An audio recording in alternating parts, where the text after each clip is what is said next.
A couple of months ago, on a windy evening in New York, I met with Fatima Bhutto, a prolific writer and poet whose latest book is New Kings of the World.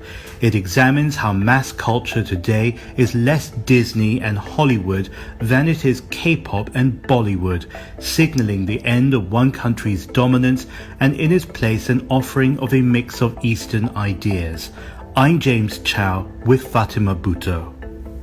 Hi, I'm Fatima Bhutto and I'm the author of New Kings of the World, and I'm here with James Chow and the China Current. You write about this vast culture coming from outside of the Western world, and towards the end of the book, which is really interesting, you start talking about China. Yes. Where do you see China coming in the future? Well, what's interesting is I started to write New Kings of the World in 2016. If I was writing it today in 2019, I would have had China as a main pillar. But it comes across in this book as a shadow, as the great big shadow looming over these cultural industries coming out of Asia. What do you think of China? Well, as a Pakistani, China holds a mythic role in our country's imagination because of its friendship with Pakistan, but also because we are in the neighborhood, and so we watch China keenly. We're interested in China and what they're doing, whether it's economics or foreign policy. And certainly we should be watching them for culture too. We have do you know this? Pak Chini Bhai Bhai, have you ever heard that? Yes, I have. That's tell us what it's about. It's a famous expression. It means Pakistan and China are brothers. So we think of ourselves closely to China. And I think that's one of the exciting things about Asia right now. We are all closely connected, but some of us more closely than others, maybe. And certainly with One Belt, One Road, that relationship is deepening and changing, and it's going to be interesting to watch in the coming years.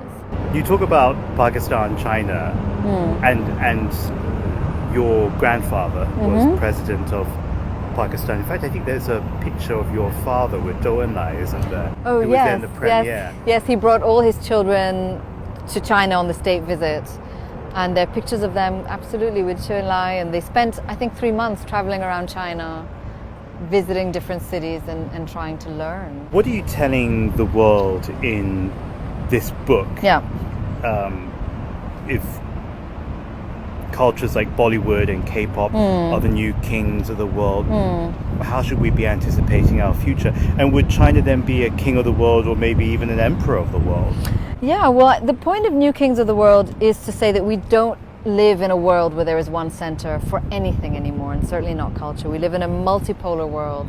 And if you're Asian, you live in a really exciting time. There's so many great things coming out of Asia, whether India or China or Pakistan or Turkey or Korea. And I do think that the last century was an American century. It was where America dominated culture, whether that's movies, TV, music, you name it. Today's century doesn't look like that. So we are going to have new kings. Will there be an emperor? Maybe. I think we'll have to watch and see. It's a really exciting time. It would be nice if we were all kings. Yes. If not one culture or country was dominant. It doesn't need to be like that, does it? No, it doesn't. And I think as people, we are naturally democratic about our cultural tastes. We're curious about everyone's culture. We don't hem ourselves in by national ideas or by borders. So as people, we're listening to music from South America, we're looking at fashion from Africa, we're interested in Middle Eastern food. We're really open and receptive to other people's tastes, stories, and curiosities. I want to ask you one more question.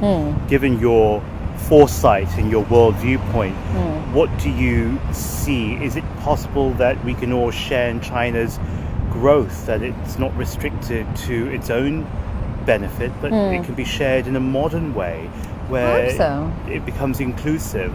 What would you tell people around the world about how to jump onto that bandwagon? Well, I was asked today, we're standing here in New York, and I was asked in America, should we not be anxious about following Chinese cultural trends? And I said, well, why? We followed American cultural trends for decades. Why should we be anxious? Of course, politics is coded into culture, and every cultural industry has their own messages, their own stories, and their own history.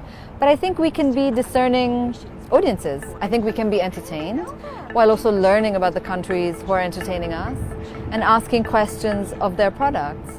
So that's what I'm hopeful for. I'm hopeful for a wider array of stories. We need more stories, and we certainly need more Asian stories. And will China bring the rest of us into their stories? They're already financing Hollywood films, aren't they? So they're already a part of the American story. Bollywood isn't financing American films yet.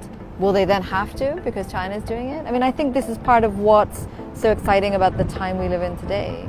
It's all in flux, and where it falls could be good, it could be confusing, but it's going to be new regardless.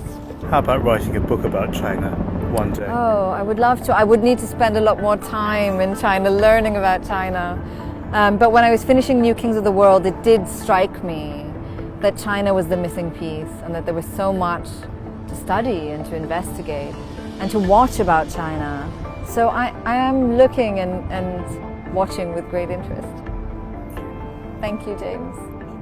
I am James Chow. You're watching The China Current. Follow us on social media @The China Current.